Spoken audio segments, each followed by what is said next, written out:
Alright, welcome back everyone, it's your Code King Zaf here. Let's do an update tier list for shadows, very important. As you can see, mine are maxed out, but the question I always get asked is, Zaf, who are the best shadows and which ones should I use? So, in this video I'll cover that. I'll go over these shadows here and tell you which ones you should probably get, which ones to probably avoid, and which ones are a must in general. That way you know exactly what to do when it comes to your shadow army to ensure you get the most damage out of JINWOO and your hunters. Now, I do want to remind everyone, when it comes to free codes, the supporter season is ending. We're in season 7 right now, and we're approaching season 8. That means every single person's support is being removed, so make sure you go to the link down below, and you press this button here, you press extend, and then you're done. You're good to go for the brand new season. If you do not extend, you will no longer be getting codes for the brand new supporter season, so make sure you go to the link down below, you extend, or you support us if you haven't yet, for a bunch of juicy free codes. Yes, free. You go to the link, you support us, you wait 24 hours, you go to the My Page section, you scroll down, my name comes up, you keep going down,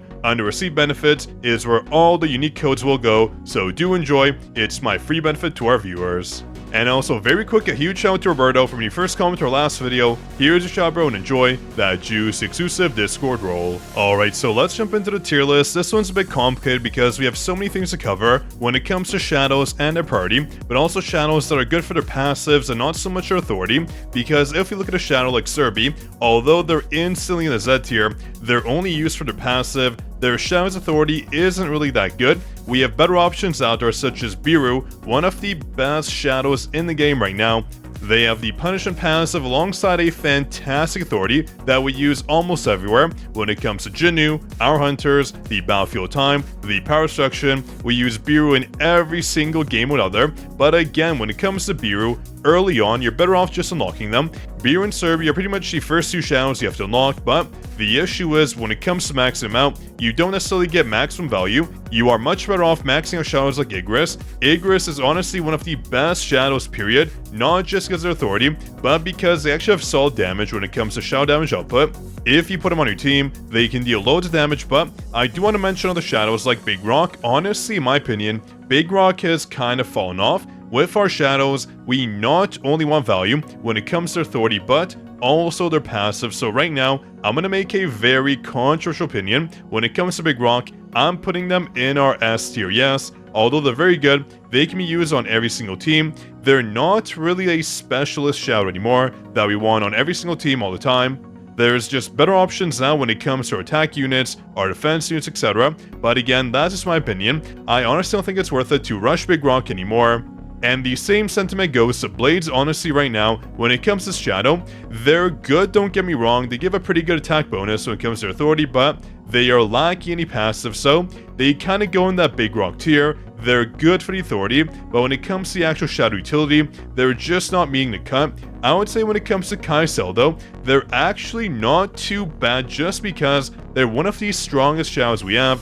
But it looks like we have shadows right now that are much stronger, but I still want to put Kaisel in the SS tier. Although they're not useful, they're not useless, they're a good damage dealer, they have okay buffs, and when it comes to their shadow's authority, honestly, I would say just because of authority alone, when it comes to their use, it only applies to two hunters, that being Charlotte and Connie, so I would say for their shadow's authority, they would probably come into the S tier at the most, and when it comes to their usefulness overall, I would say in the SS tier is where they belong, but Kaisel is not a shadow you should rush, so I'm going to put him in the S tier for now, just so I don't confuse players. I want to mention when it comes to Iron, they're a very good shadow, just for the passive alone.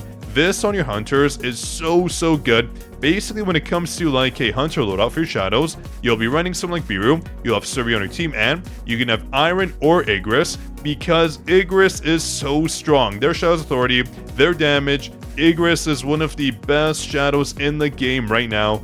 They are just so versatile, working on every single team out there, so I do want to put them in our Z tier, just because when it comes to Igris, you can use them everywhere, not just for the authority, but also for their passives, because Igris is pretty much our strongest shadow. For some reason, their damage output is amazing, so I do want to put Igris right here, just because in my eyes that makes most sense. But when it comes to other shadows like Tusk, I mean, although they're good when it comes to authority, I don't think they're useful right now.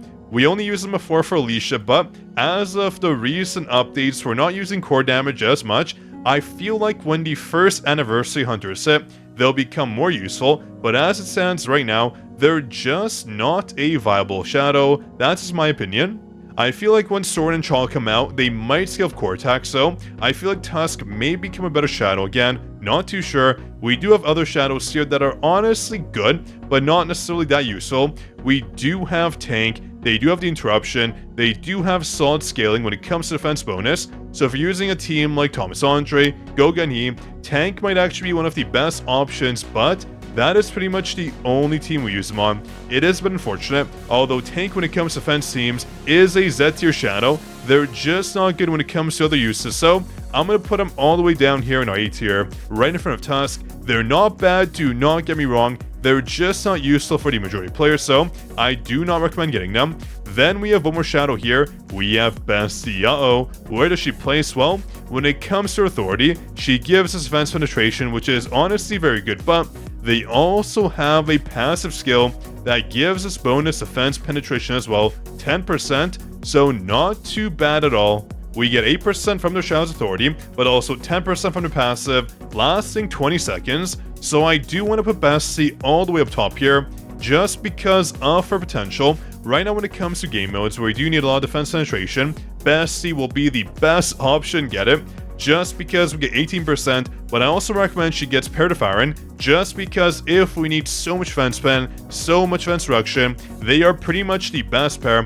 18% here, and 12% here for defense reduction. That is insane. So that's pretty much the Shadow tier list again. These are just my opinions. Let me know in the comments what you think. I think this is representative of the shadows we use right now. We pretty much only use these 4 shadows here. When it comes to Kaisel, Big Rock, Blades, Tank, and Tusk, we just don't use them. Although they're good shadows, none of these shadows are bad. We just don't use them all. Honestly, when it comes to Tusk, I would pretty much put them in the B tier right now. They're just not a shadow we touch at all. Even when it comes to our fire weapons, the Phoenix Soul, we just don't rock Tusk on our team, so do take note of that. There's a lot of options here that will work out fine with many teams, but Igris right now is just the best shadow, the most versatile. We have Beru for the punishment bonus and their amazing Shadow's authority, giving us bonus attack but also crit damage, very nice, and Cerbie, not because authority is good, just because their passive is the best in the game, a permanent 5% damage taken increase to the target. Seriously one of the best shadows in the game,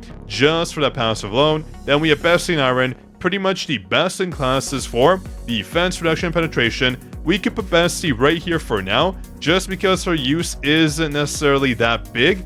When it comes to game modes, obviously for day modes, she is a must if you're struggling with defense penetration, but I would say based on her potential, she goes all the way up top here, and that's it for the tier list, so hope you enjoyed.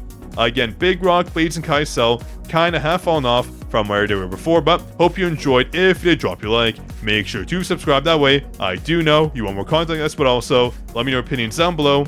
I'm very curious what you think. And of course, for free codes, make sure you go to the link down below and support us. And if you're supporting, don't forget that you have to extend your support, that way you don't miss out on Season 8's codes. On that note, this is your Code King Zaf, signing out.